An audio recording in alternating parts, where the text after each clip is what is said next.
Hey there, before we dive in, a quick note. This podcast is an experiment in AI. Both the co-hosts and the entire conversation you're about to hear are generated by AI technology based on content and ideas owned by Danny Brown. So sit back, relax, and enjoy this unique AI-powered experience. There's something really compelling about creative work, isn't there? That buzz you get from making something, sharing your voice, connecting, putting something, meaningful out there. It's definitely why so many people are drawn to podcasting. But what about the stuff we don't always see? The hidden struggles, the mental toll that can kind of pile up behind the mic, after you hit stop record. So today, we're doing a deep dive into something really important, but maybe overlooked sometimes, mental health challenges, specifically in the podcasting world. And this isn't just theory. We're basing this on a really powerful article from July 21st, 2025. It's by a podcaster named Danny, and he's incredibly open about his own journey and what he's seen. It gives us a great starting point. Our goal here really is to unpack why this medium, which seems all about connection and reward, can sometimes become, as Danny calls it, a perfect storm for mental health issues for the creators themselves. And maybe even more importantly, why we absolutely need to be having more open conversations about this right now.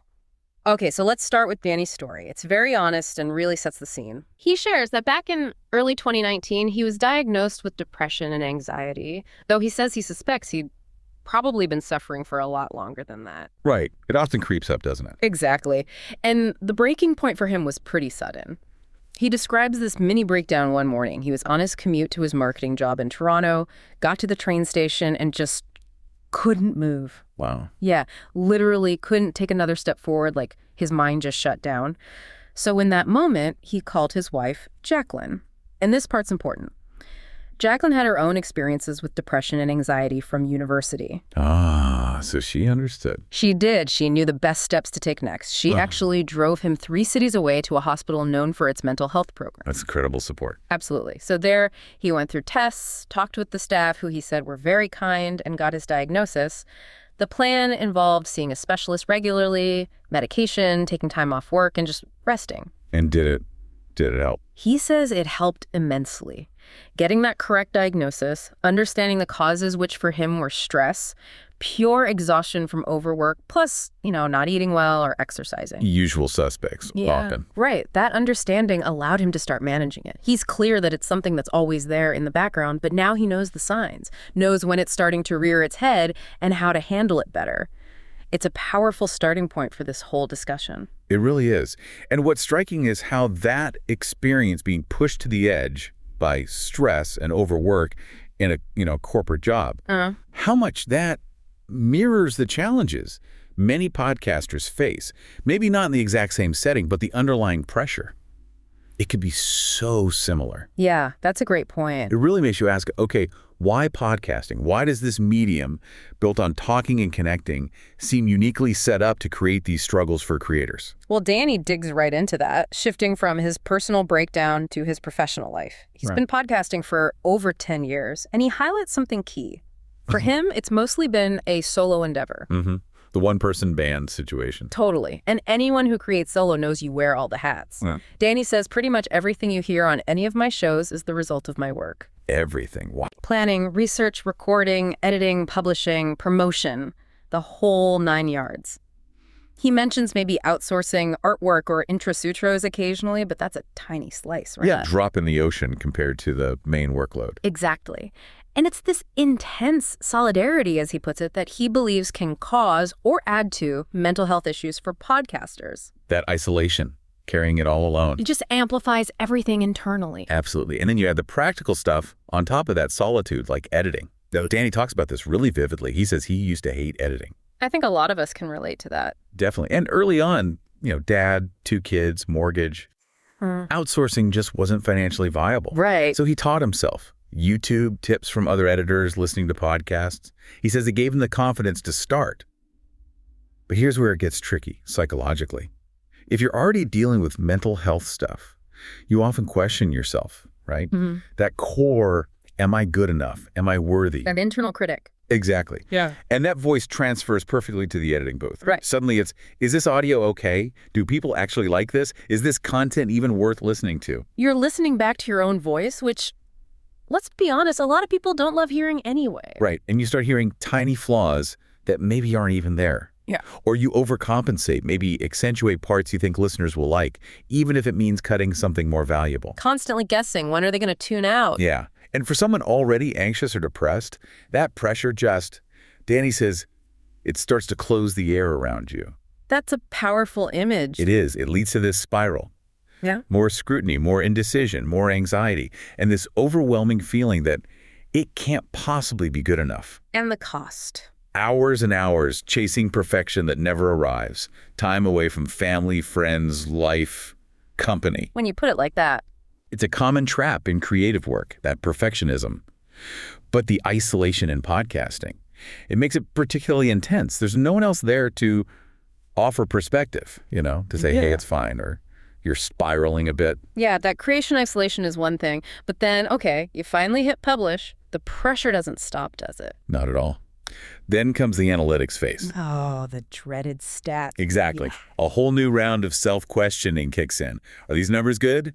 Do these downloads look okay? And this is fertile ground for imposter syndrome. Absolutely. Danny says it gets even worse here for people already dealing with mental health issues. Because you start comparing. You can't help it. You look at others in your niche, you see what looks like success, big downloads, whatever, and then you look at yours. And tell yourself you're failing. Precisely. You think, I can't possibly be good enough. And the dangerous part, Danny points out, is we have no idea if the success others show is even real or what struggles they went through. Exactly. We don't know their process, their team, their budget, nothing. We just see our perception of their success versus our perception of our failure. Right. And what happens then? You might question your content, make rash changes that hurt the show. Or just give up entirely. Which leaves you feeling like a failure. It's a vicious cycle. And that's just analytics. Yeah. He also mentions other stressors like finding sponsors, getting guests, lack of reviews. Oh, yeah. And just the sheer time it takes, start to finish, for one episode. It all adds up. So, okay. When your passion, your creative outlet, starts feeling more like this constant judgment, what does that mean? Where does that leave us? Well, it points to something Danny found really concerning. A kind of systemic silence. He noticed this major disconnect. He's met loads of podcasters who'd privately share their mental health challenges. In quiet conversations. Right. But then you look at industry publications, conferences. The focus is all on the future of podcasting, advertising, tech advances. The business side, the growth side. Exactly.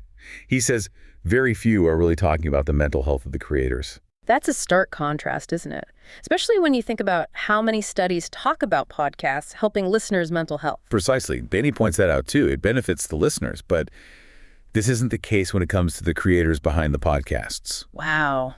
That's, a big gap. And a lot of that silence, unfortunately, still boils down to stigma. Even now, in 2025, the American Psychiatric Association stat he cites is worrying. More than half of people with mental illness don't receive help. Why, though? Why the silence? People might be unwilling to talk. Maybe they feel it makes them look weak. Or they believe something's wrong with them and only them. Or maybe they've been told it's all in their head, and so often they start believing it. Yeah. And the irony, Danny notes, is just profound. You have people in a medium that relies on the spoken word, not having the words to ask for help. Oof. That hits hard. It does. It's fascinating, isn't it? Yeah. Podcasting is so intimate, it builds connection. But that power isn't being fully used to support the actual creators. It's like we're building safe spaces for listeners, but not always for ourselves. That irony really underscores the issue. We absolutely have to recognize the loneliness and fear that can come with podcasting, because fundamentally, podcasting can be amazing. Danny calls it a wonderful medium, a wonderful, rewarding medium. It absolutely can be. It pushes creativity, connection, making something impactful. The potential is huge. For sure. But we can't just focus on the good stuff and ignore the potential costs to the creators. And that's the key, isn't it? Holding both things is true. The potential and the challenges. That's the way forward. Yeah. We need an industry culture that celebrates the creativity, the connection, while also understanding that people might be struggling silently, maybe wanting help, but just not knowing how to ask for it. So it's more than just awareness. It's about actively creating supportive spaces. Exactly. Making vulnerability okay, understood, even expected. Okay, so practically, what might that look like? How do we build that? Well, it could start with more openness from industry leaders, maybe bigger podcasters sharing their own experiences more regularly. Not just once, but normalizing it. Leading by example. Yeah. Making sure conference panels aren't just about metrics, but also about well-being, sustainability, maybe developing resources specifically for podcasters, dealing with these unique pressures, things that are easy to access, confidential. Like peer support groups? Definitely. Online communities, maybe even local meetups just focused on candid sharing, no judgment.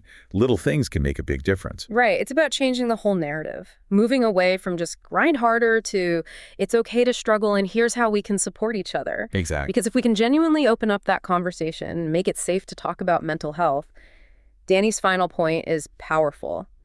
It will help remove that fear of saying the first word. And for someone struggling, that first word, asking for help or just sharing, that can be the most important word a podcaster will ever say. It really can. It's about building an ecosystem where needing support isn't weakness. It's just part of being human and creative. A step towards connection. So wrapping up this deep dive, we've really unpacked a lot.